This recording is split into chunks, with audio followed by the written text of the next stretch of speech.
മലപ്പുറം ജില്ലയിലെ ഒരു സ്ഥലത്ത് ഒരു വീട്ടിൽ കല്യാണം നടക്കുകയാണ്. എല്ലാവരും വന്നിട്ട് ഇങ്ങനെ കല്യാണ പന്തലിലേക്ക് കയറി വരുമ്പോൾ പന്തലിൻ്റെ മുന്നിൽ നിന്നിട്ട് വരുന്ന അതിഥികളെ മുഴുവൻ ആതിഥേയനെ പോലെ സ്വീകരിക്കേണ്ട ഗൃഹനാഥൻ എന്തോ ഒരു ഘനീഭവിച്ച ദുഃഖഭാരം പേറിയിട്ട് ആരോടൊരു പ്രസന്നത പ്രകടിപ്പിക്കാതെ അദ്ദേഹം ഇങ്ങനെ ഒരു ദുഃഖത്തിൻ്റെ നിഴലാട്ടം മുഖത്ത് പ്രകടമാക്കിയിട്ട് ഇങ്ങനെ നിൽക്കുകയാണ്. അദ്ദേഹത്തിൻ്റെ ഏറ്റവും ക്ലോസ് ആയ 1-2 സുഹൃത്തുക്കൾ പന്തലിൻ്റെ പിറകിലേക്ക് കൊണ്ടുപോയി ചോദിച്ചു, എന്താ നിനക്കിന്നൊരു വിഷാദം, എന്തൊരു സങ്കടം, എൻ്റെ മോളെ കല്യാണമല്ലേ എന്ന്. അപ്പോൾ ഇയാളെ മനസ്സോട് പൊട്ടുകയാണ്. ഒരു പ്രഷർ കുക്കർ അവസാന വിസിലടി അടിക്കും പോലെ ഒരാൾ നമ്മളോട് എന്താ നിൻ്റെ സങ്കടം എന്ന് ചോദിക്കുമ്പോൾ ഒരാൾ ചോദിച്ചല്ലോ എന്നുള്ള അർത്ഥത്തിൽ നമ്മളെ ദുഃഖം മൊത്തം അണ പൊട്ടി ഒഴുകാറുണ്ട് ചില സമയത്ത്. അത് പ്രഷർ കുക്കറാണ്. ഈ മനുഷ്യനോട് കരഞ്ഞു, ഈ കരയല്ലേ എൻ്റെ മകളെ കല്യാണമാണെന്ന്, ഇന്ന് കരയേണ്ട ദിവസമല്ല എന്ന് പറഞ്ഞു. 2 സുഹൃത്തുക്കളുടെ തോളിൽ കൈവച്ച് ഈ മനുഷ്യൻ പറഞ്ഞു, എന്താ അറിയോ, എൻ്റെ 25-കാരനായ മോനാണ് ഈ പന്തലിൻ്റെ ഗേറ്റിൽ നിന്നിട്ട് ഈ വരുന്ന നിങ്ങളെയൊക്കെ സ്വാഗതം ചെയ്യേണ്ട ആള്. അവൻ ഇന്ന് ജില്ലയിലെ പേരു കേട്ട ഡി അഡിക്ഷൻ സെൻ്ററിലെ ഹോസ്പിറ്റലിലെ സെല്ലിൽ കഴിയാണ്.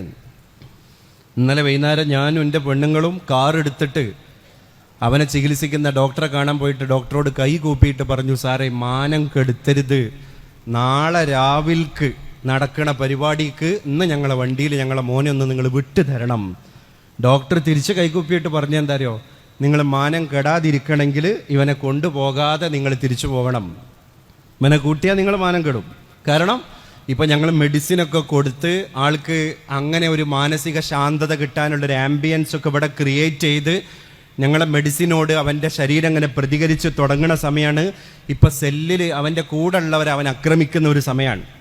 കാരണം ഈ പൊടി കഴിച്ച് ശീലിച്ചവനാണ്, ഈ ഞരമ്പ് തെരഞ്ഞു പിടിച്ചിട്ട് ഇഞ്ചക്ട് ചെയ്ത് ശീലിച്ചവനാണ്. അത് ഒരു 10-20 ദിവസം കിട്ടാത്തതിൻ്റെ ഹാങ് ഓവർ അവൻ്റെ സ്വഭാവത്തിൽ കൃത്യമായി പ്രകടാകും. നാളെ അവൻ തല്ലും ബഹളവും ഉണ്ടാക്കും. അതുകൊണ്ട് നാട്ടുകാരെ മുമ്പിൽ നിങ്ങൾ മൊത്തം മാനം കെടും. അതുകൊണ്ട് ഉപ്പിയും ഇപ്പം തിരിച്ചു പോയിക്കോ, നാളെ നിങ്ങളെ കുട്ടിയെ ശാന്തനായി നിങ്ങൾക്ക് കിട്ടണം എന്ന ഒരു ലക്ഷ്യം, ഒരു താല്പര്യം ഉണ്ടെങ്കിൽ നമ്മൾ ആലോചിച്ച് നോക്കുക.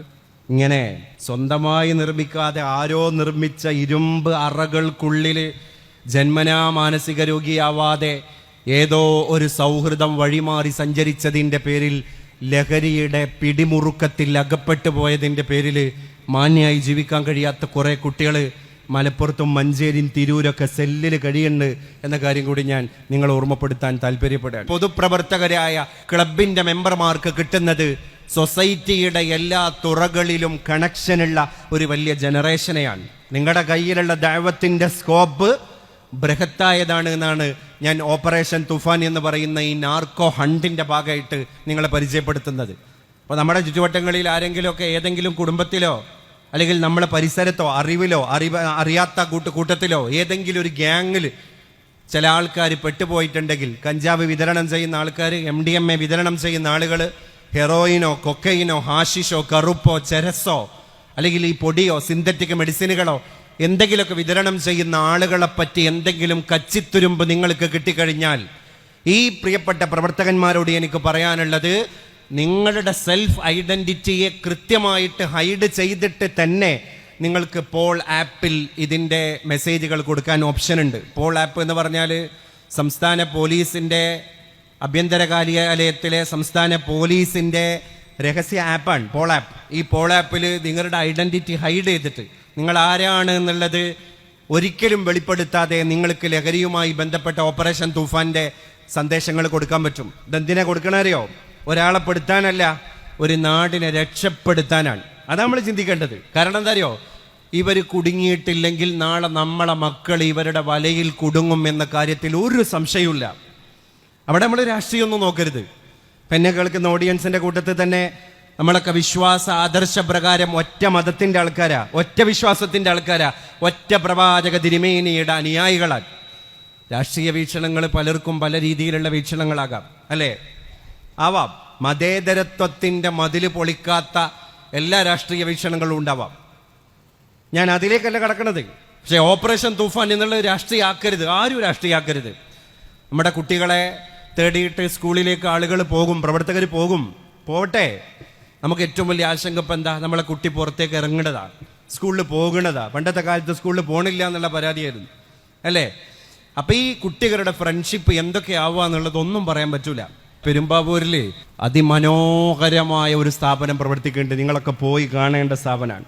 അതിൻ്റെ ഒരു ബ്ലോക്ക് ഡി അഡിക്ഷൻ ബ്ലോക്കാണ്. എന്ന് പറഞ്ഞാൽ കൗമാരക്കാരായ കുട്ടികൾ ലഹരി ഉപയോഗിച്ചിട്ട് മാനസിക നില തെറ്റിപ്പോയതിൻ്റെ പേരിൽ കുടുംബക്കാർ കൊണ്ടുവന്നാക്കിയ കുട്ടികളുടെ ഒരു ബ്ലോക്കാണ്.